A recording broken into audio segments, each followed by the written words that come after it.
சிவாய நமஹ. அடியாருக்கு அடியேன் சந்தோஷ் திருமேனி சிவாச்சாரியார். நெக்ஸ்ட் ஜென் நேயர்கள் அனைவருக்கும் அன்பான வணக்கம்.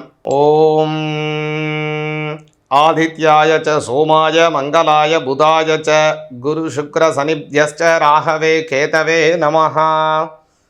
ஓம் வாகர்த்தாவிவ சம்பிருக்தோ வாகர்த்தः பிரதிபக்தயே ஜெகதः பிதரோ வந்தே பார்வதி பரமேஸ்வரோ.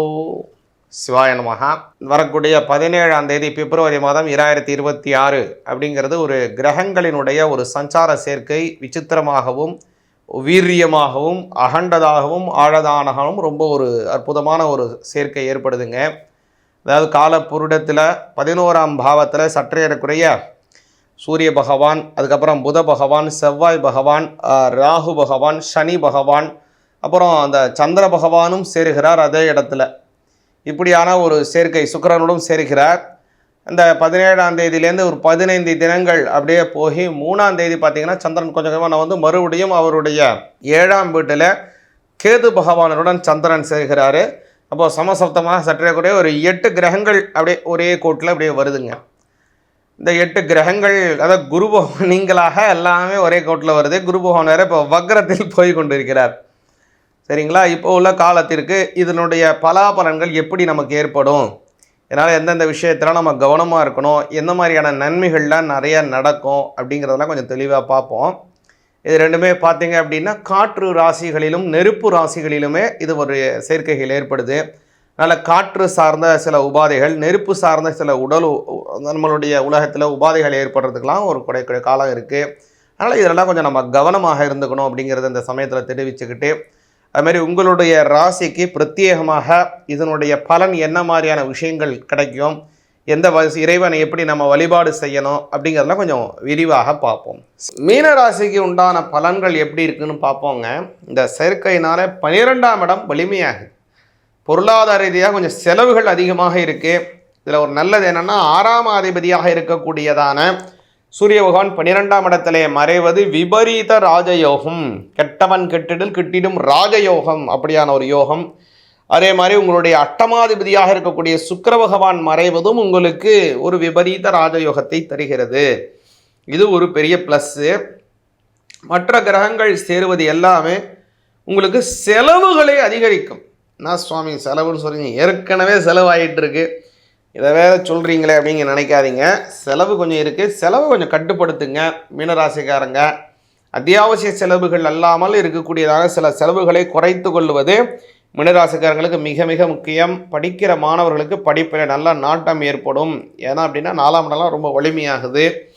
அதனால் படிக்கிற மாணவ மாணவிகள் என்ன செய்யுங்க அப்படின்னா குமரகுரு சுவாமிகள் அருளி செய்ததான அந்த சகலகலாவள்ளி மாலை இதை பாராயணம் பண்ணி வந்தீங்கன்னா மகர ராசிக்காரங்களுக்கு நல்ல படிப்பு, ஞானம், அறிவு, நல்ல புத்திகள் ஏற்படும்.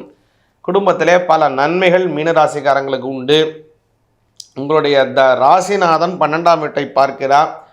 பல சுப முதலீடுகள் செய்ய போகிறீங்க. ரொம்ப நாளாக பண்ணுறீங்க, வீடு கட்டணும்னு நினைக்கிறீங்க, இல்லை கார் வாங்கணும்னு நினைக்கிறீங்க.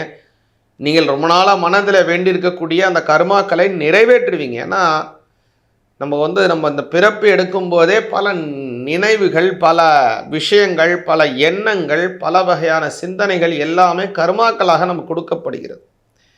நம்ம பல பிறவிகளாக செய்திருக்கக்கூடியதான கர்மாக்களுக்கு சஞ்சித கர்மான்னு பேர். அது எல்லாத்தையும் நம்ம எடுத்துன்னு வந்துட முடியுமான்னா எடுத்துட்டு வர முடியாது. அதனால் இறைவன் என்ன செய்கிறார் அப்படின்னா அதெல்லாம் மொத்தமாக எடுத்துகிட்டு வந்தால் அந்த உயிர்கள் சோர்ந்து போயிடும், அழுத்து போயிடும். மறுபடியும் இதையே கஷ்டப்படுகிறோமா என்கிற ஒரு ஏக்க நிலை வந்துடும். அதனால் அதற்காக இந்த உயிர்களுக்கு இது போதுமே அப்படிங்கிறதுக்காக அந்த சஞ்சித்தத்திலிருந்து ஒரு குறிப்பிட்ட பகுதியை மட்டும் நமக்கு கொடுத்து அனுப்புகிறார் இந்த பூமிக்கு. அதற்கு பிராரப்த கர்மா அப்படின்னு பேர். அந்த பிராரப்த கர்மாக்களை நாம் கழிப்பதற்காக வந்த காலத்திலே புதிய கர்மாக்களை செய்து சில கர்மாக்களை நாமே சேர்த்துக்கிறோம். அதற்கு ஆகாமி கர்மாக்கள் என்று பெயர். இப்படியாக பல கர்மாக்கள் இருக்கிறது. இந்த கர்மாங்கிறது ரொம்ப முக்கியம். நம்மளுடைய பாபமாகட்டும் புண்ணியமாகட்டும் எல்லாம் இதில் தான் சேரும். அதனால் நம்ம பாபம் நிறையா செஞ்சுருக்கோம், புண்ணியம் செஞ்சால் அதெல்லாம் பேலன்ஸ் ஆகிடுமானா அப்படி ஆகாது.